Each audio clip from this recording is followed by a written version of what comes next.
Only Channel 2 Action News has learned about a new lead in a decades-old missing persons case. Police have suspected foul play, and now they say a tip is prompting a new search for the woman's body. Channel 2's investigative reporter Mark Winne is live in Morrow. And Mark, this was a case that captivated the metro area back in 1996. And Morrow Police Chief James Callaway says this flat tire with a nail in it. Well, let's go in tight on that. From Sherri Holland's BMW has been in his evidence room since it came back from the FBI lab roughly 20 years ago, and this is the biggest break in the case in all that time.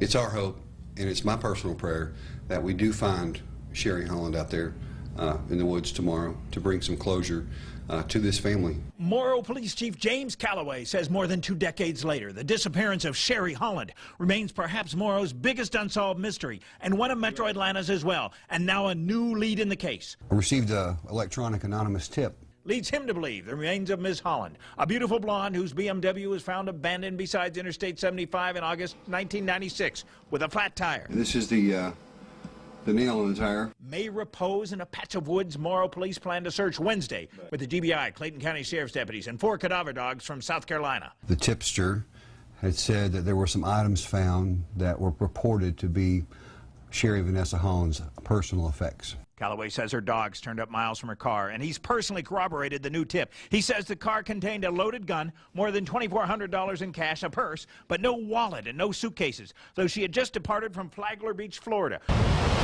where she had a second home, headed north toward Atlanta, where she had a house in Buckhead. It's like this person just vanished off the face of the planet. The chief says an underground lifestyle. She ran an escort business. Made information even tougher to ferret out. Irregardless of whatever her profession was, it's incumbent upon us as a law enforcement agency to seek justice.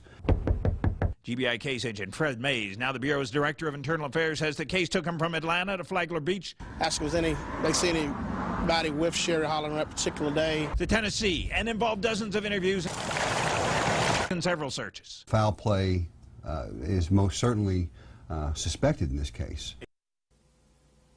Now back live, I covered this case more than 20 years ago, and what the chief says about this being the biggest break in 2 decades, it makes sense to me. Now, Chief Callaway says he has notified a Sherri Holland family member, who reacted first in stunned silence, then with gratitude and anticipation.